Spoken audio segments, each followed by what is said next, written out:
Mas eu, né, acredito que, né, já tenha sido feita a contextualização, a inicialização, então já vou entrar diretamente no tema que é pertinente à minha, né, a minha responsabilidade, correto? Quer fazer alguma orientação prévia, Vrindavani? Não, nós já falamos sobre isso. Já está tudo certo. Ok, então, estou liberado? Estou dispensado? Dispensado, não. Estamos esperando você falar sobre as emoções. Ok. Bom, mais uma vez, então, muito obrigado pela presença de todos, pela oportunidade, né, de estar aqui nessa esfera, né, nesse campo aqui tão relevante, né, tão importante. A nossa saúde, ela é fundamental para a nossa autorrealização, porque um bom estado de saúde, né, também é um bom estado de condição mental. O meu nome é Devananda Deva, eu sou astrólogo védico, já há mais ou menos 15 anos. Eu tenho formação em astrologia védica, sou formado na Índia, residi na Índia por ao menos 15 anos, 14 anos, mas... E eu ainda, inclusive, tenho as minhas coisas lá, né? Ainda não me desliguei completamente. Devo estar retornando para lá a qualquer momento para concluir a fase dos meus estudos. Então, todos os conhecimentos, né, todas as informações que eu vou passar aqui são baseados, né, assim, muito mais fundamentados na psicologia védica. Claro que a gente, né, nós não somos alienados, então, enfim, né, qualquer fonte de conhecimento que seja relevante ou que seja producente, né, produtivo, né, que coopera com a nossa, enfim, meta final, né, a qual para tudo isso é relevante. Então, nós vamos nos utilizar de todos os tipos de conhecimentos, levando sempre em consideração o fato, né, de que existe um norte definido, esse norte definido faz todo o conhecimento humano fazer sentido. A ausência desse norte definido é o que nós chamamos de redundância, e essa redundância nos Vedas é chamada de samsara, que são os repetidos renascimentos contínuos com suas concomitantes decepções, que é a dissolução do corpo, né, que é a entropia, que é o que seria aí né, a apoteose da entropia, que é a desintegração absoluta do corpo, que é a falência absoluta da saúde. Né? A entropia é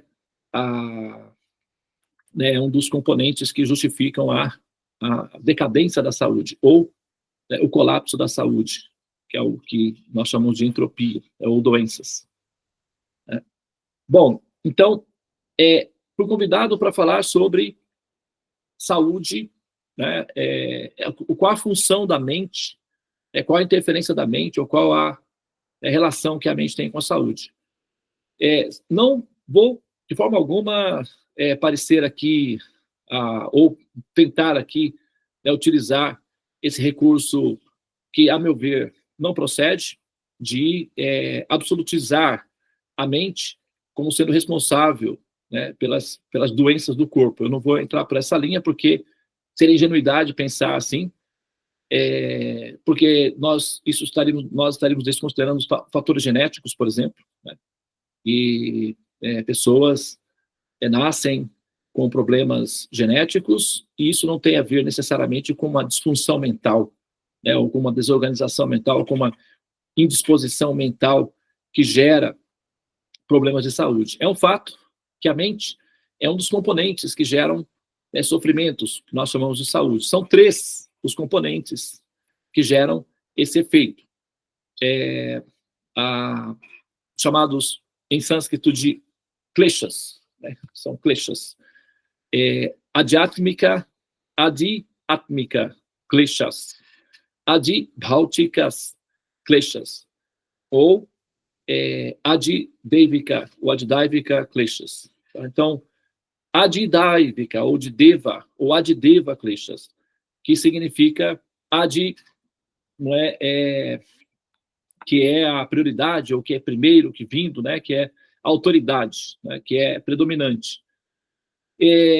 Deva, que vem dos deuses, ou que vem das forças naturais controladas pela autoridade superior, né, como, por exemplo, tsunamis, maremotos, terremotos, catástrofes, de modo geral, são chamadas misérias ou sofrimentos causados pela estrutura da criação, ou seja, forças da natureza ou, né, aquilo que está para além do controle da humanidade ou do ser humano.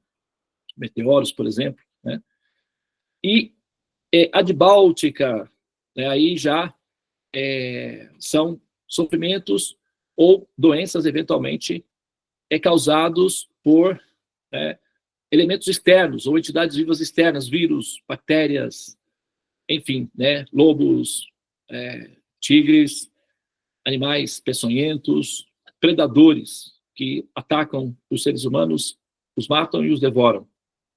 Então, ou pessoas com características bestiais que também realizam essas ações, né, são chamadas adibáltica kleshas. E há aquelas que são as adiátmicas. Atma, né, se refere tanto ao corpo, ok? À mente, tá? Ou ao espírito, dependendo do contexto em que for utilizado, essa palavra pode ser utilizada nesses 3 níveis: corpo, mente e alma, Atma.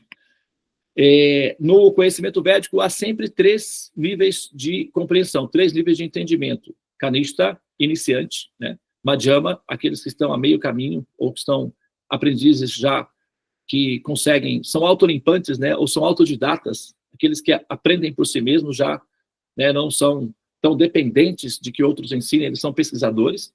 E há aqueles que são os utamas, que são aqueles que realizaram o conhecimento, podem explicá-lo de maneira apropriada e produtiva para qualquer ser humano de boa vontade e, né, predisposto a aprender. Então, tem os iniciantes, os médios e os realizados, né, os maduros. Então, começo, meio e fim.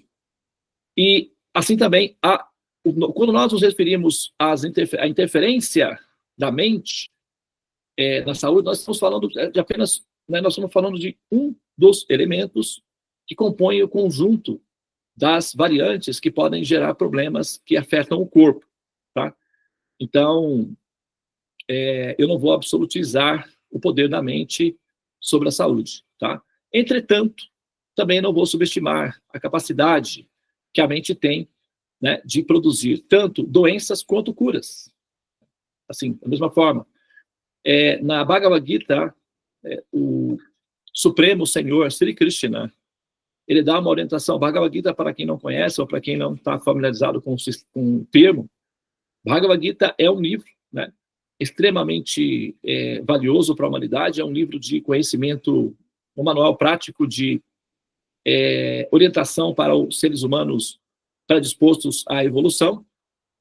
E o orador desse livro, né, o coach, no caso, transcendental, a própria pessoa suprema, ele vai dizer que a mente é inconstante e aquele que conquistou a mente tem um amigo, e aquele que fracassou em conquistá-la viverá como inimigo. Então a mente pode ser uma amiga, a mente pode ser uma inimiga. Da mesma forma que a mente pode ser uma fonte de produção de doenças, ela também pode ser uma fonte de produção de remédios, de cura.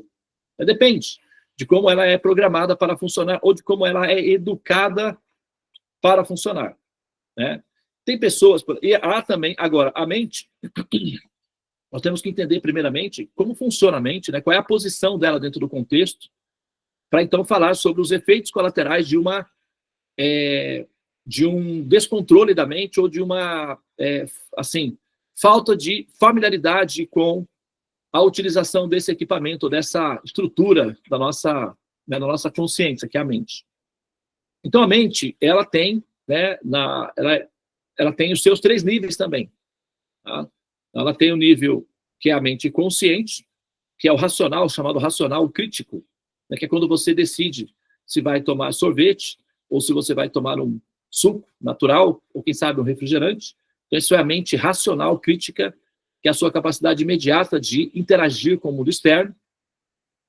Daí também há a mente, que é a mente subconsciente, que é aquela mente em que você é intuitiva, né, que você tem intuições de não ir por essa rua, ir por aquela, né, fazer tal coisa por intuição. Então, o subconsciente, que é normalmente a mente intuitiva, tá?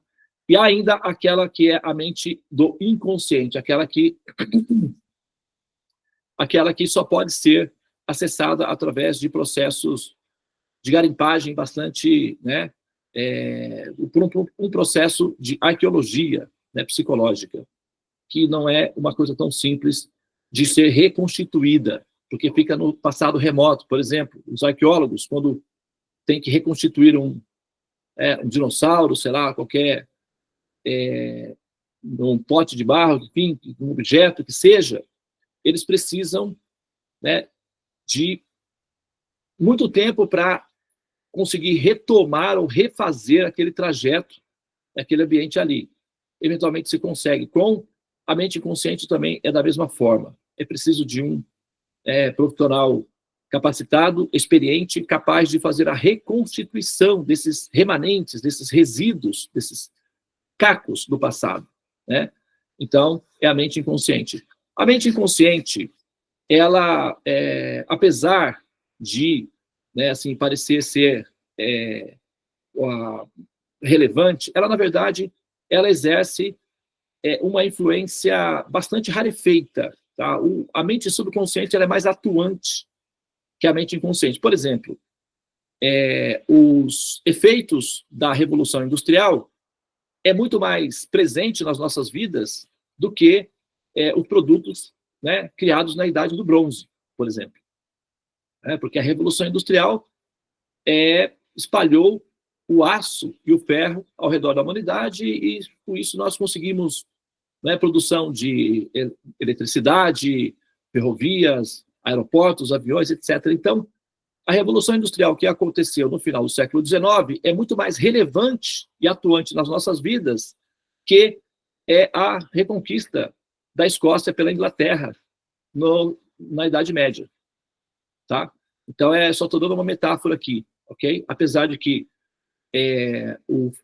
fatos relacionados com a Idade Média, né, têm ainda alguma repercussão nas nossas vidas atuais, mas é muito mais, assim, cultural ou muito mais distante da nossa realidade. Então, o inconsciente são realidades muito distantes. Elas têm um efeito bastante rarefeito nas nossas vidas. A mente subconsciente é mais presente, mais próxima, e essa sim tem uma interferência muito mais efetiva nas nossas vidas. Tá? Então, vocês, né, assim, nós temos aí um quadro em que nós temos, né, a mente, ok? Que pode ser dividida em mente crítica ou consciente, o chamado racional, a mente subconsciente, que é a intuição, e a mente inconsciente, que são os remanescentes do passado, são, né, o humus, o material decomposto das experiências que foram vividas nas diferentes vidas, ok? Muito bem. Agora, a consciência, ela é, né, imagina, pense a consciência como se fosse um bolo, uma receita. A consciência, que é o que nós, né, como nós interagimos, né, o que aquilo nós sentimos que somos, aquilo que nós podemos dizer que somos, né, consciências. Então, esse produto, consciência, é composto por uma receita que é fragmentada em inteligência, ok? Mente, tá? E o ahānkara, que é o chamado ego. Então, a inteligência, ela é superior à mente. E o ahānkara, ele a inteligência controla a mente e o ahānkara influencia controlando a inteligência. O ahānkara é aquilo que vai nos convencer de que nós somos o corpo, tá? A inteligência tem a capacidade de controlar a mente. Uma inteligência contaminada, uma inteligência enfraquecida, ou uma inteligência desnorteada, o que significa uma inteligência sem um norte definido, não tem condições de educar a mente para que ela produza efeitos benéficos no corpo. Tá? Então, a inteligência não vai ter força suficiente para educar a mente para que ela seja uma amiga. Então, ela vai se comportar como uma criança que tiraniza o seu educador e torna a vida desse educador um karma, né? Assim, difícil. Então, crianças que não são muito bem educadas, crianças mal educadas, crianças invasivas, tirânicas, elas são indigestas, né? Por mais fofinhas que sejam, são crianças que não são bem-vindas. Nós não gostamos de estar próximos de crianças mal criadas, mal educadas, birrentas, tirânicas, vaidosas excessivamente, dominadoras. Nós não gostamos disso, na verdade. Né? Então, nós queremos que essas crianças sejam educadas, na verdade. Semelhantemente, a mente também é assim. Uma mente não educada, ela vai tiranizar o ser, e essa tirania pode gerar efeitos colaterais, né? Como, por exemplo, doenças do corpo. Elas são chamadas doenças psicossomáticas, ou psicossomatizadas. Por exemplo, uma mente acostumada a flertar com a melancolia, né? Uma coisa é a pessoa ter consciência de que tem um problema com a melancolia ou com a depressão e combater isso, porque a pessoa é que tem que encontrar o que vai ser melhor para ela, como ela vai realmente conseguir lidar com o problema.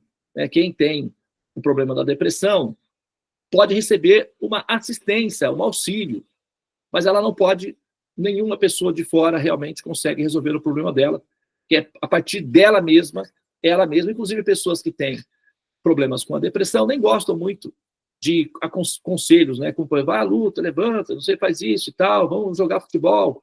A pessoa até às vezes se irrita com esses conselhos, né? É porque é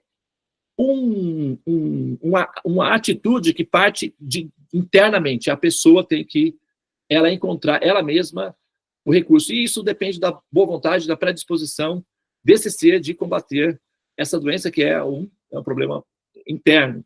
E aí a pessoa terá vários auxílios correspondentes. Pode ser através de remédios, né, psicoativos, pode ser através de processos terapêuticos, mas nenhum desses remédios vai funcionar se o ser não estiver predisposto, né, a utilizar o remédio de maneira adequada.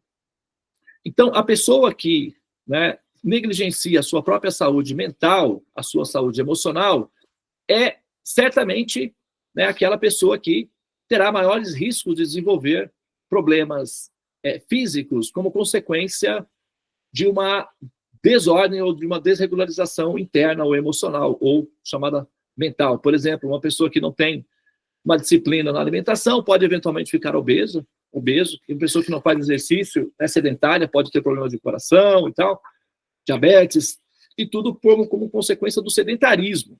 O sedentarismo produz doenças físicas. O sedentarismo mental, ou o sedentarismo intelectual, o sedentarismo da inteligência produz doenças. Obesidades, doenças mentais. Ela cria doenças mentais, é o sedentarismo. E essas doenças mentais, elas não são percebidas imediatamente. Como elas são de natureza, vamos dizer assim, vamos fazer aqui uma analogia, né? Quando a gente tem um computador, nós temos a parte que é a parte de hardware, que é a parte física, a parte rígida do equipamento, e tem a parte software, que são os aplicativos que dão vida, que dão, né, sustentabilidade ao equipamento disponível, certo?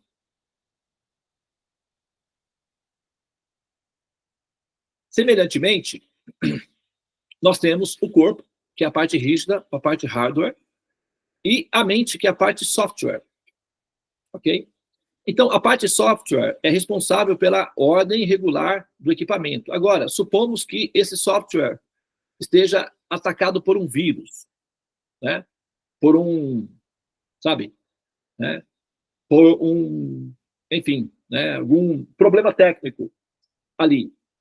Essa disfunção vai gerar um efeito colateral no hardware, porque você, por exemplo, supomos que, né, eu estou aqui, vocês estão me vendo na imagem, é porque o equipamento está funcionando normalmente sem vírus.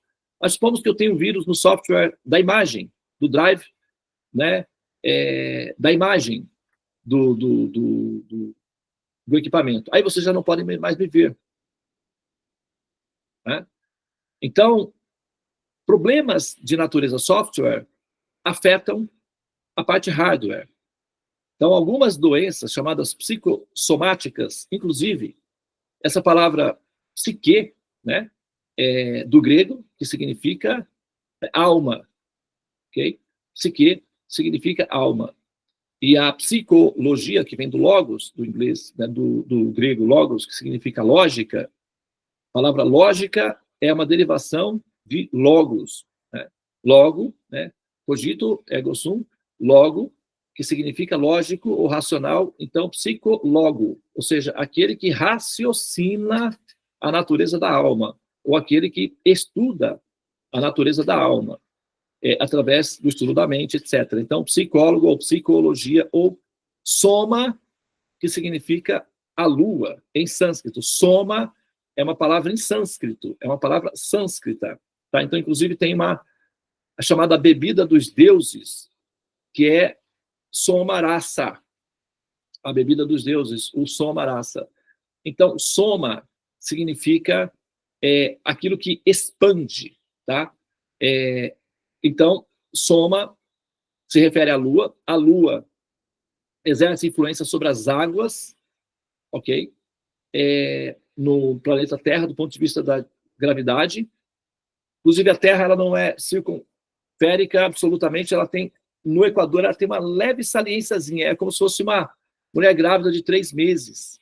Ela tem uma leve saliênciazinha, porque a Lua puxa a Terra e dá uma gravidadezinha, né, assim.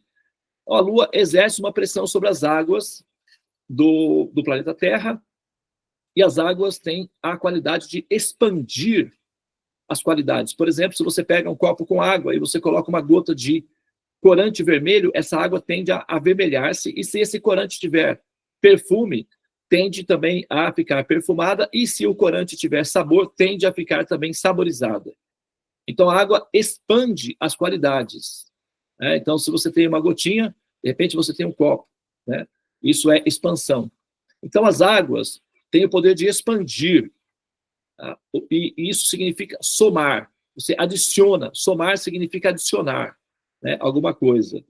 Essa palavra é em sânscrito, que significa aquilo que adiciona, aquilo que expande. Então, soma. Então, quando você fala psicossomático, na verdade, você está misturando duas palavras, uma em grego e uma em sânscrito, que significa os, né, problemas causados pela mente. A Lua, na astrologia, é chamada, né, responsável pela mente, né, significa mente. A Lua representa as emoções, a Lua representa a psique, a mente. Então, soma, que é uma palavra referente à Lua. Soma significa Lua. Tá? Chandra também significa Lua. Soma significa Lua, ou aquilo que adiciona, aquilo que expande. Soma, rasa significa sabor. Então, aquele que expande o sabor, a Lua. Tá? Então, quando nós falamos doenças psicossomáticas, nós estamos fazendo uma referência, não é, ao princípio da mente de expandir ou adicionar, assimilar qualidades que nós injetamos nela, ou que nós adicionamos, né, que nós colocamos em contato com a mente. Então, dependendo do que você colocar em contato com a sua mente, ela vai expandir essa qualidade. Ela vai adicionar e depois ela vai expandir essa qualidade. Então, tem que, sabe, é preciso de um sistema de segurança para ver o que você vai deixar entrar aí em contato com a mente, porque dependendo do que você permitir que entre em contato com a mente, aí é onde a coisa fica crítica. Tá? Porque depois que já entrou em contato com a água, retirar a substância que foi adicionada à água só por processo de decantação, dá trabalho. Você consegue, por exemplo, se eu pegar um copo de água e adicionar um corante verde, a água vai ficar esverdeada, com perfume e saborizada. Mas se eu submeter a água a um processo de decantação, aí eu separo o produto da água em si. Chama-se decantação, esse processo, ou sublimação, né? Conforme, né, se quiser aí. Tá? É um processo trabalhoso. Então, assim, depois que a coisa entra na mente, dá mais trabalho de retirar, porque exige um processo de decantação, que é o que nós chamamos de terapia. Terapia é um sistema de decantação.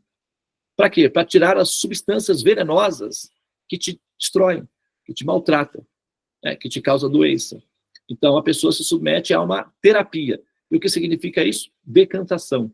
Para que serve a decantação? Separar o veneno do, né, líquido precioso, que é a água pura, que dá a vida. Então, todo o processo de terapia, de psicologia, de religião, de meditação, é um processo de também, na verdade, é um processo de decantação.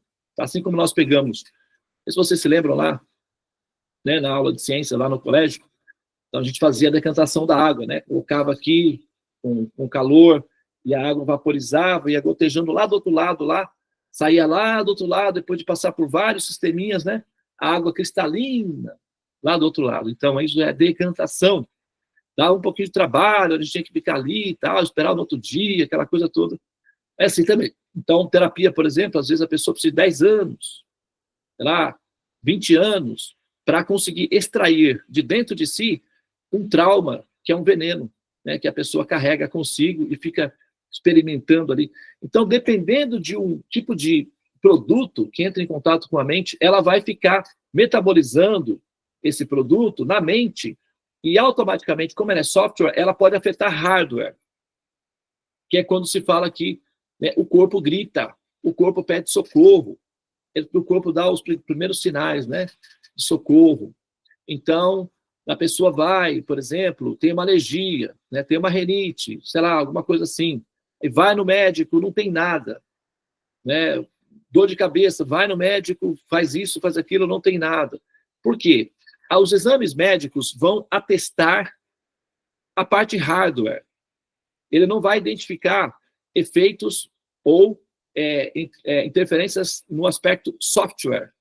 Ele só consegue a parte médica, que é a parte, né, dos técnicos que têm habilidade com a estrutura do funcionamento orgânico, da parte biológica do corpo, eles nos curam dos efeitos, né, colaterais que atacam o corpo, que afetam o corpo. Mas eles não são responsáveis necessariamente, eles podem até entender um pouco do assunto, mas eles não são necessariamente responsáveis por dar orientação ou tratamentos ou remédios para aquilo que é o aspecto software, que está relacionado com a mente. Então, a pessoa é encaminhada a um psiquiatra ou a um psicólogo. Eventualmente, o assunto é tão grave que um psicólogo já não consegue mais resolver o assunto, porque o psicólogo, normalmente, ele vai precisar que um ser esteja parcialmente consciente para conseguir tratar os problemas. Quando a questão transcende a capacidade do ser de autocontrole ou de utilização da sua própria força mental e de inteligência para controlar e conduzir as operações mentais, então entra o psiquiatra, que vai aplicar, então, psicotrópicos e tratamentos condicionados para que a pessoa seja, controlada através de medicamentos. Então, é assim que funciona. Normalmente é assim que funciona. Né?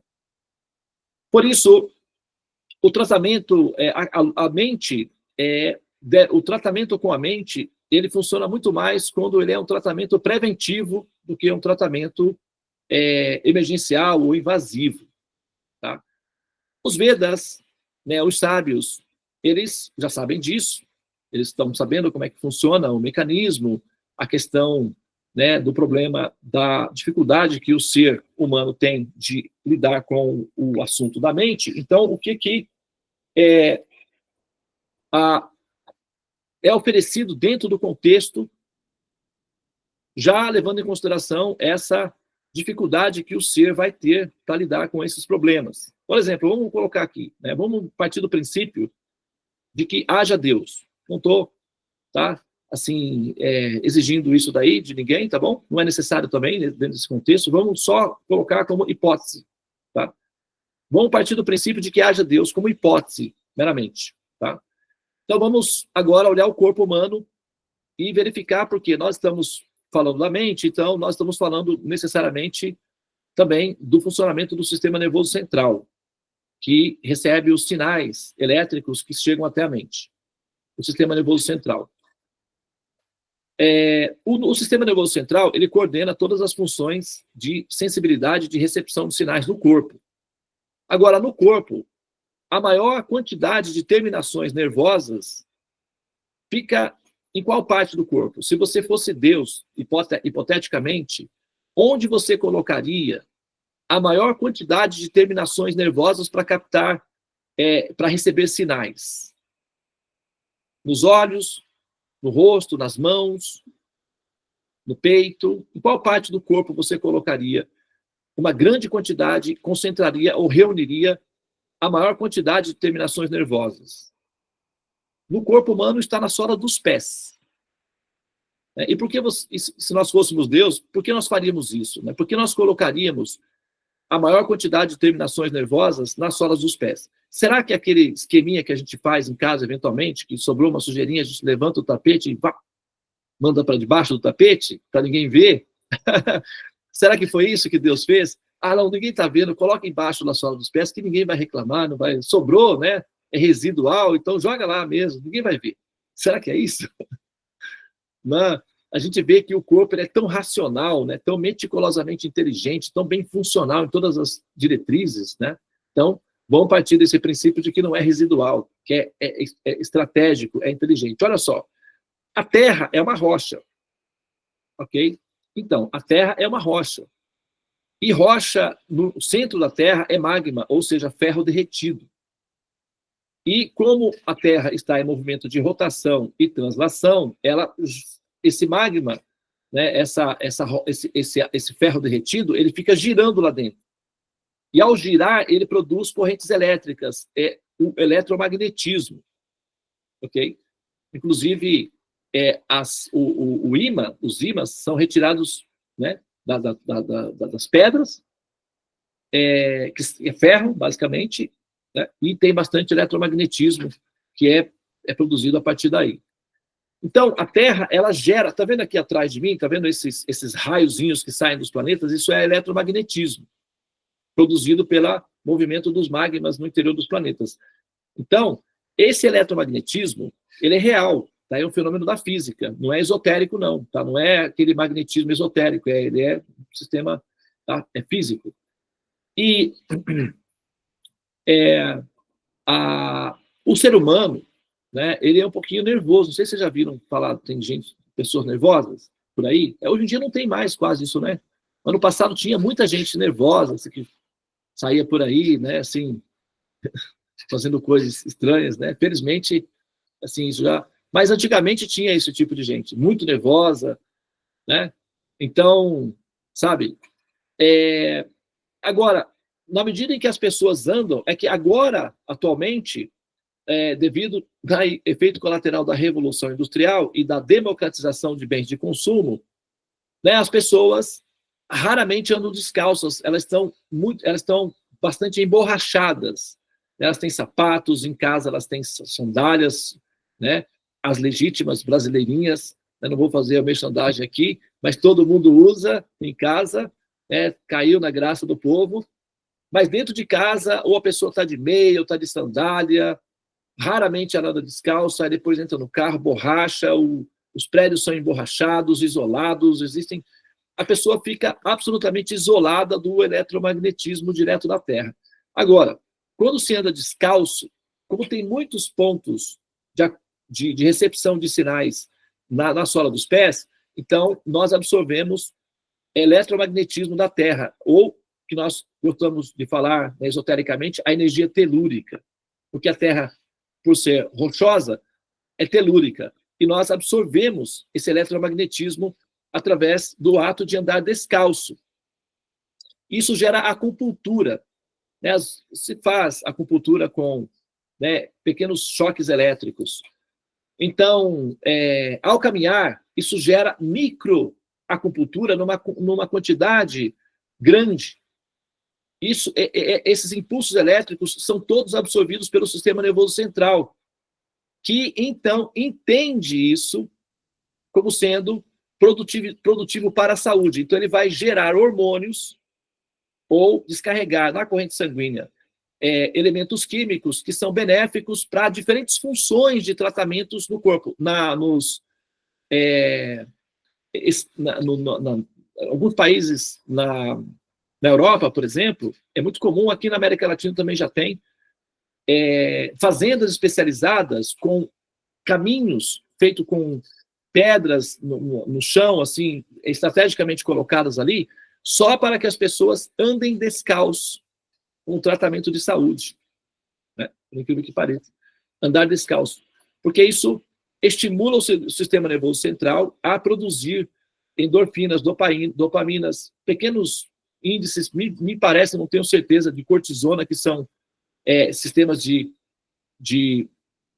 segurança, enfim, uma série de elementos químicos, porque o cérebro é uma farmácia. Imagina a sala de um alquimista, cheia de produtos que ele mistura e tal, um laboratório de uma farmácia homeopática, ou um laboratório farmacêutico, sabe? Então, o nosso cérebro, ele tem um sistema racional, mecânico, que ele sabe misturar exatamente a quantidade dos elementos para produzir um certo tipo de substância para, sabe, auxiliar certas células ou certos órgãos do corpo. Então, é inteligente, não é racional colocar, sabe, os elementos aí na sola dos pés para produzir uma acupuntura para que esse ser um pouco nervoso se acalme, e acalmando-se naturalmente, né, as células trabalham com mais tranquilidade e o ser fica mais saudável. E por ser mais saudável, ele então tem mais bom humor. Pessoas que têm doenças, normalmente elas são mais taciturnas, mais preocupadinhas, óbvio, natural. E pessoas que têm boa saúde, facilmente riem, se divertem, etc. É natural isso daí, certo? Então, ter boa saúde tem a ver muito com o processo de evolução. Porque uma pessoa saudável, ela vai conseguir pensar o universo ou a vida de maneira mais otimista, apesar de ver todo o pessimismo da entropia. O otimismo estará presente, porque ela saberá que a função da criação tem a ver com a evolução. E o ser que evolui, ele, naturalmente, ele fica mais feliz, porque evoluir dá felicidade. E essa felicidade é saudável e é benéfica para, sabe, para tratamentos de saúde. Os hospitais, né, a gente conhece aqui no Brasil, e outras partes do mundo também tem, os doutores da alegria, né, tratamentos com cavalos para pessoas, assim, atualmente alguns hospitais permitem que animais de estimação possam, inclusive, conviver com pacientes por algumas horas em leitos hospitalares, porque eles verificaram que o reflexo da produção de endorfinas e de substâncias benéficas para a saúde aumentam muito com o contato com animais, com, sabe, essas pessoas que fazem alegria. Então, bom humor, alegria, produz saúde. Só que a mente melancólica, taciturna, tendencialmente voltada para o vitimismo e para o pessimismo crônico da existência, ela fica comprometida no bom humor, né? Assim, se estraga, azeda o bom humor.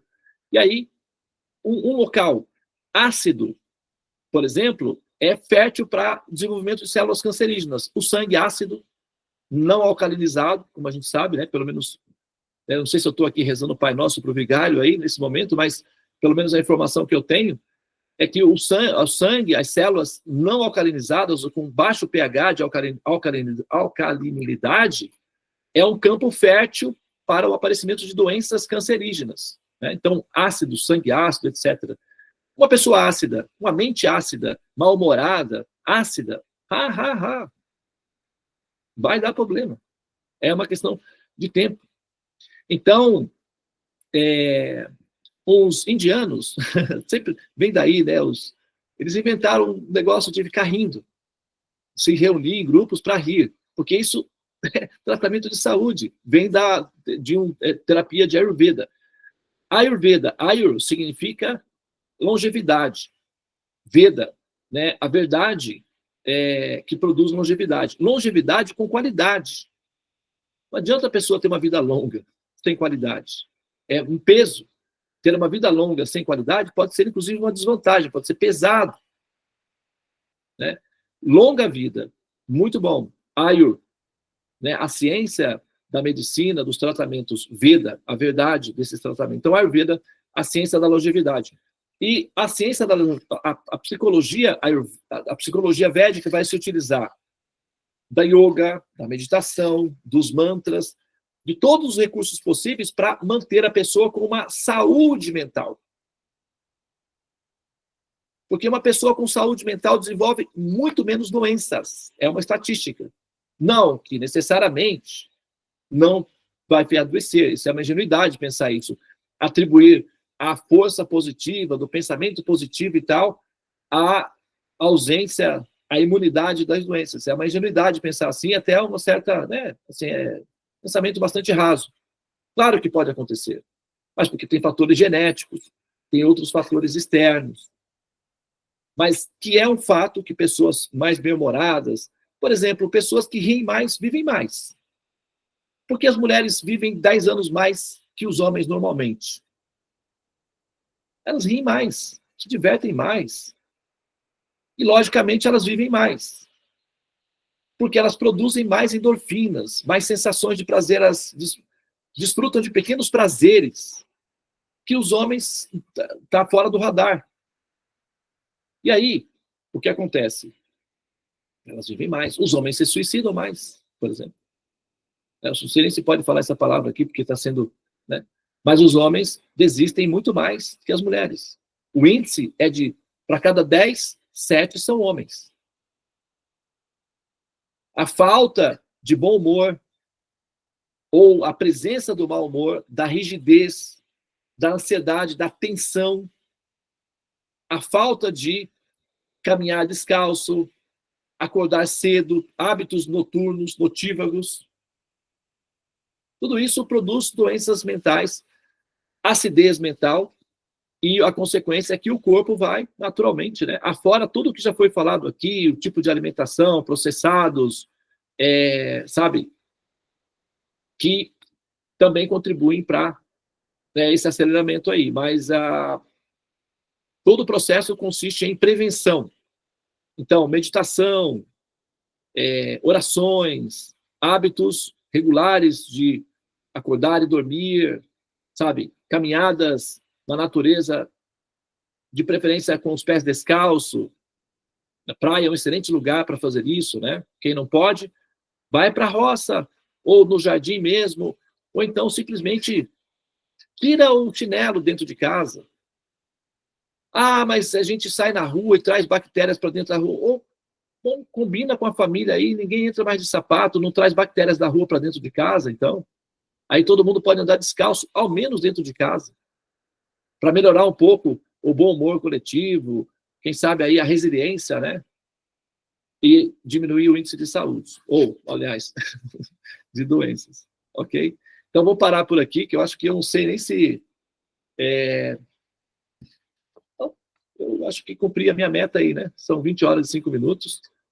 Falei, acho que o tempo suficiente. Não sei se falei satisfatoriamente, mas pelo menos eu acho que preenchi o meu tempo definido aqui, né? Sim, geralmente a gente deixa um pouquinho de tempo para as pessoas fazerem perguntas. Então, se alguém tiver alguma dúvida, quiser fazer uma pergunta, você pode levantar a mãozinha aí, tá bom?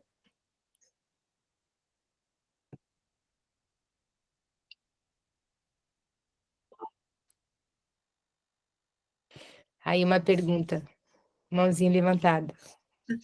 Não, eu nem vou fazer pergunta, não. Eu só vou avisar que eu coloquei lá no grupo um documentário sobre aterramento, que é justamente são os benefícios de se andar descalço, e o documentário é muito interessante, a experiência de uma pessoa que vale muito a pena ver. E, além de tudo, né, você andar descalço é comprovado cientificamente que desinflama o corpo. Todo tipo de inflamação, aos poucos, você vai trocando, né, com a Terra, né, com esse eletromagnetismo. Então, esse documentário é bem interessante de ver. Coloquei lá no grupo. Era isso. Eu particularmente, né, eu como astrólogo, então, assim, a matéria-prima do meu trabalho, né, quem cozinha, matéria-prima são os alimentos. Né? O policial, matéria-prima são os crimes. A matéria-prima do meu trabalho são, né, as tensões humanas, eventualmente sofrimentos humanos, porque a pessoa, quando procura o astrólogo, de cada 10 pessoas, 7 estão com algum problema sério, redundante, né, repetitivo, difícil de ser solucionado, e ela está buscando alguma alternativa de entender o porquê daquilo. Né? Então, eu estou sempre envolvido com as tensões humanas. Né, as tensões humanas. E um dos métodos que eu utilizo, particularmente, para manter o meu bom humor, eu não sei nem se eu estou conseguindo isso daí, mas pelo menos eu estou tentando, né, é que eu estou sempre descalço. É muito comum vocês me verem descalço. Quem me conhece pessoalmente, né, inclusive tem até um efeito colateral que meus pés são, assim, bem pobrezinhos, né? Eu tenho pena deles, mas eles são necessários. Eu ando muito descalço, inclusive agora, por exemplo, eu estou aqui, né, na roça, na comunidade da Nova Gokula, que é uma comunidade védica, né, nós moramos aqui, acho que são aproximadamente 100 a 150 pessoas, nós vivemos aqui nessa comunidade. Né? E é uma comunidade que não tem asfalto aqui, né? Aqui as ruas não são asfaltadas, é tudo terra de chão e tal. E eu tenho um jardim lá no centro da cidade, onde nós temos a nossa sede da Seva, na cidade aqui de Pindamonhangaba, e aqui na comunidade Nova Gokula, que fica no pé da Serra da Mantiqueira, temos as cachoeiras, bastante pedras aqui. E eu ando muito descalço porque eu tenho o jardim lá, tenho o jardim aqui. E eu gosto muito de trabalhar descalço. Então, inclusive, a minha esposa está sempre assim, na ansiedade, quando eu venho para dentro da casa, ela já está lá com um baldinho de água e tal, que é para eu lavar o pé do lado de fora, para antes de entrar dentro de casa.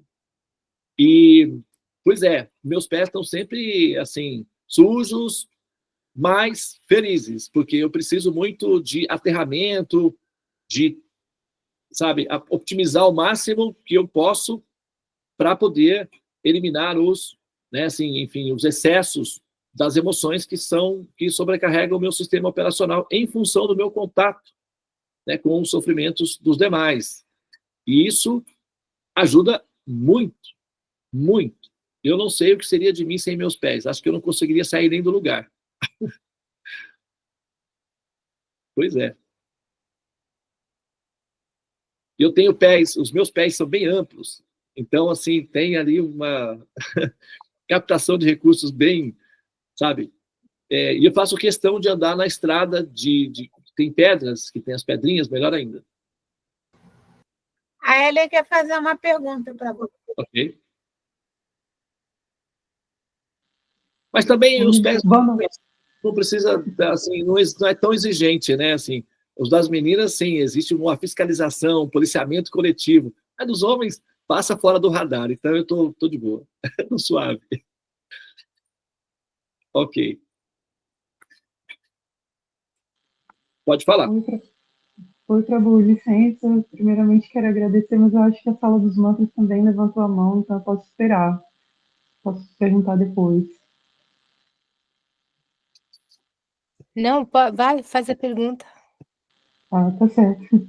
primeiramente gostaria de agradecer em nome de todos aqui presentes, né, essa bela sessão, né, sobre saúde.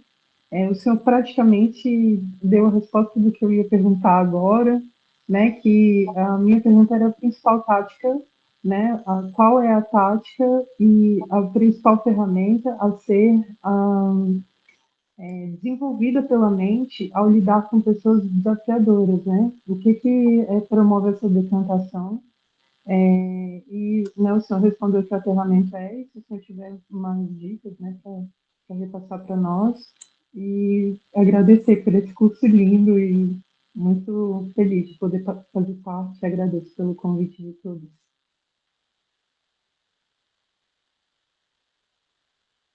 Muito bem. Se eu entendi bem, você fez um comentário, no caso, né?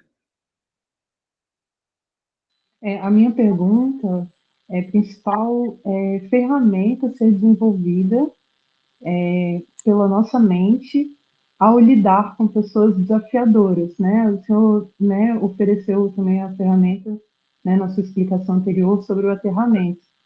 E aí, Pessoas, caso... pessoas desafiadoras. Evitar doenças, né? Então, pessoas desafiadoras são de 3 níveis. Ou elas são doentes, aí, né, não tem muito o que fazer, você tem que lidar, tem que ser tolerante, resiliente. Ou elas são narcisistas, abusivas, né? Ok? Ou elas são inocentes, elas simplesmente são ignorantes do que fazem e o fazem. São desses 3 níveis.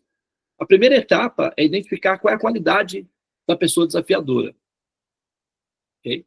Isso partindo do princípio de que nós não somos parte desse problema. Vamos partir do princípio de que nós não somos desafiadores, que apenas o outro é. Vamos colocar assim, não tem problema não, pode ser que sim, pode ser que não. Mas vamos supor que nós não somos desafiadores para o outro. Vamos supor que nós estamos na condição de inocentes, de vítimas reais. Tá? Então, a próxima etapa é verificar qual é a categoria da outra pessoa. Se ela é um paciente clínico que requer tratamento, eventualmente com psicotrópicos, porque às vezes isso acontece, né? Tem muitos pais que descobrem que os filhos eventualmente são autistas, precisam de tratamento especial, cuidados especiais, etc, etc, e eventualmente até remédios. Então demora um pouco até identificar isso daí. E há aqueles que são narcisistas, que são simplesmente predadores, ou seres biológicos, né, como predadores em corpos humanos. Então, e aqueles, né, que são os inocentes. Desses 3, o narcisista, normalmente, ele é destrutivo, porque ele tem a inteligência de um ser humano, mas o comportamento de um felino, que é um predador. Então, ele é um jogador perigoso. Esses você deve aprender a identificar e afastar-se, se possível. Senão, você fica doente como ele. E o problema de uma pessoa ser abusada por um narcisista é ela se tornar também um abusador. É um risco. Tá? Então, não é que a vítima do narcisista sai sempre como vítima ilesa. Ela pode sair de uma condição de vítima de um narcisista e se tornar o próximo narcisista. Porque assim também tem a estatística que é que pessoas abusadas têm uma, né, não todas, evidentemente, né, e também não é absoluto isso daí, mas existe uma tendência para que haja uma estatística assim. Então, a primeira etapa é identificar qual é a qualidade da pessoa desafiadora. O primeiro passo é identificar se eu não sou essa pessoa desafiadora. Bom, estou liberado, honestamente liberada, ok. Agora vamos olhar a outra pessoa, qual é a característica dela. Se for uma pessoa inocente, então, e se nós amamos ou se nós precisamos lidar com aquela pessoa, vamos ter que ser tolerantes, resilientes, encontrar diferentes formas, mas principalmente manter a saúde mental pessoal, que a melhor forma de lidar com o outro é tendo uma resistência mental. E para isso você precisa ter boa associação, estar ligado a pessoas saudáveis mentalmente, ou resilientes ou resistentes mentalmente. Porque se você se liga, se você se conecta com grupos que não têm uma definição, um norte muito bem definido, que não são muito regulados, disciplinados nas suas, né, nos seus comportamentos, aí você também não tem uma estrutura boa, uma força. Então nós precisamos encontrar, não é, ajuda terapêutica, ou seja de grupo ou de pessoas que sejam funcionais para nos fortalecer a resolver aquele problema, né? Então, isso vai partir muito da intensidade que a pessoa tem de se adequar ou se capacitar para lidar com aquele problema. Então, agora, existem muitos estudos, pessoas, depoimentos de relacionamentos abusivos narcisistas, e desses nós devemos nos livrar. Há algum curto, sim, às vezes nós ficamos até viciados, né, ou adaptados ao sofrimento da exploração de longo prazo. Mas, se for possível, né, libertar-se de um parasita psíquico, que é, no caso, um narcisista, é melhor para a saúde mental, evidentemente. Mas, assim, a parte mais difícil é identificar, né, qual é a condição. E, para isso, um terapeuta, um psicólogo, um profissional especializado em identificar essas funções aí é mais indicado. O que nós fazemos de maneira geral? Nós partimos do princípio que seja a pessoa mesma, né, uma pessoa difícil para os demais, seja outra pessoa, independentemente de qual seja a questão, onde está o foco do problema em si, nós temos um recurso que foi oferecido pelos sábios, que se chama sadhana. Então, sadhana é um sistema disciplinar que cura, né, as pessoas, tanto aqueles que lidam com pessoas desafiadoras, quanto para aquelas pessoas que são desafiadoras para si mesmas, porque aquelas que não conseguiram controlar a própria mente, elas são inimigas de si próprias, ou de si próprios. Então, a primeira etapa é manter uma ordem interna. E isso é, assim, imprescindível, porque o ser mais importante é aquele que, por exemplo, no avião, quando tem a despressurização, a orientação, a máscara cai. Né? E aí, o que deve ser feito? Uma mãe, qual é a tendência da mãe? Colocar a máscara no filho. Né? Mas aí o que acontece? Se ela não tiver tempo suficiente, ou se ela não tiver oxigenação suficiente no cérebro, ela vai adormecer. E aí ela não vai conseguir colocar a máscara no filho. Então, a orientação é primeiro colocar a máscara em si próprio, depois auxiliar aquele que está do lado. Essa é a orientação. Por isso, a saúde mental, primeiro, deve ser aplicada sobre nós mesmos, principalmente.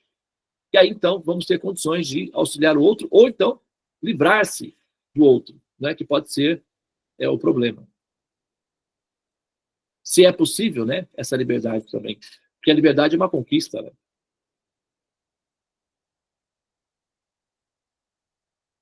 Entendi, okay? Muito obrigada, Prabhu. Ok.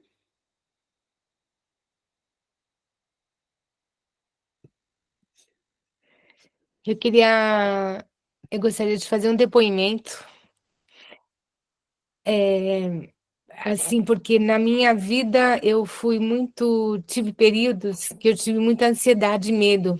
Também é por causa ligado com a minha constituição, né, segundo a Ayurveda, e muita fraqueza, né, por causa disso, e automaticamente problemas de saúde, né, com essa ansiedade, medo e tal.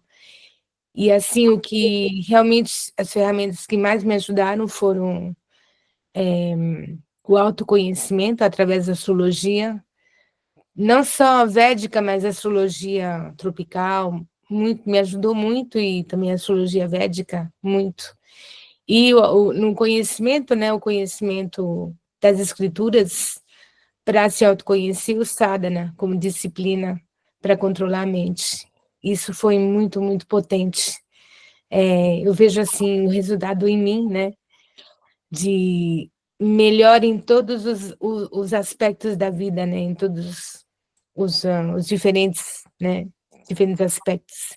Então, eu queria dizer isso, que como você falou, o sadhana, o conhecimento, né, estudar as escrituras, na Bhagavad Gita, esse autoconhecimento, né, conhecimento da vida, e ter um norte, né, e a astrologia também, porque ela vê, é como se fosse fazer um raio-x, uma ecografia, que você vê, tem tal vírus aqui e tal, né, assim você pode tratar. Então, são ferramentas muito boas para sanar a mente.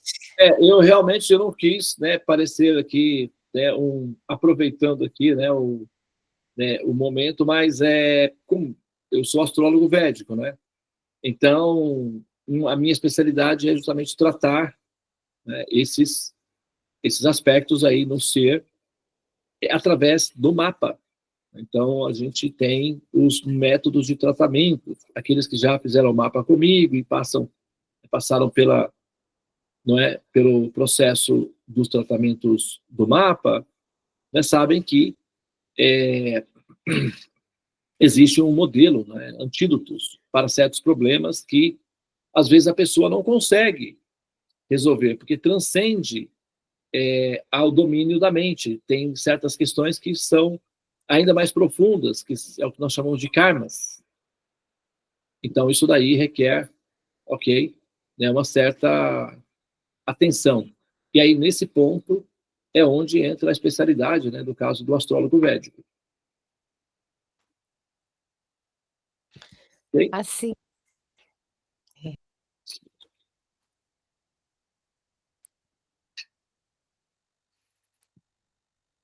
E caso alguém precise dos meus serviços como astrólogo védico, eu estou à disposição.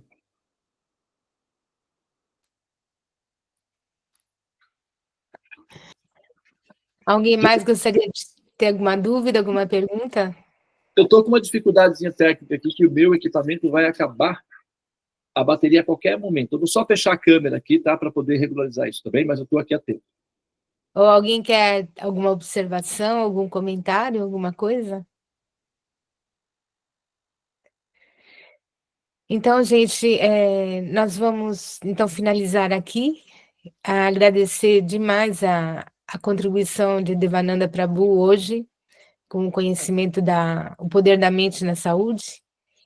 E como nós explicamos no início, domingo que vem será a última aula do primeiro módulo, e durante a semana vocês estão convidados quem tiver dúvidas, vocês podem jogar no grupo e a gente vai fazer a lista das perguntas para no domingo que vem, então vai ser uma revisão de tudo, uma revisão, né, de todos os temas, e também tirar as dúvidas que aparecerem.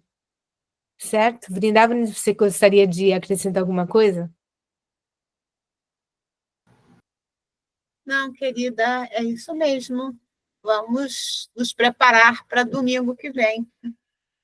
Exato. Tudo certo, então. Boa noite a todos. Boa noite, muito obrigada pela participação de todos. Boa noite, namastê. Hare Krishna. Até domingo que vem. Tchau, tchau.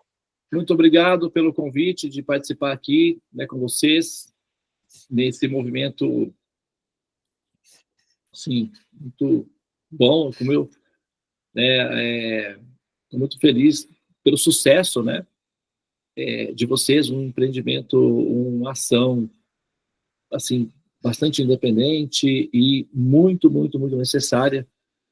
Daqui para frente, eu acho que vocês vão começar a ter bastante trabalho aí, viu? Porque realmente esse assunto da saúde é importante. Exatamente. Bom, muito obrigado, namastê, tenham todos uma excelente noite, descansem bem e a gente se vê logo mais. Tchau, tchau. Agradeço, Prabhu. Eu não pude estar presente no primeiro momento, estava com o pessoal da célula, mas vou assistir a gravação, porque me interessa muito, né, assistir esse momento. Estava bastante curiosa, né, sobre a saúde mental, né, deve ter sido muito boa essa sua explanação. Hare Krishna. Boa noite a todos, namastê. Namastê.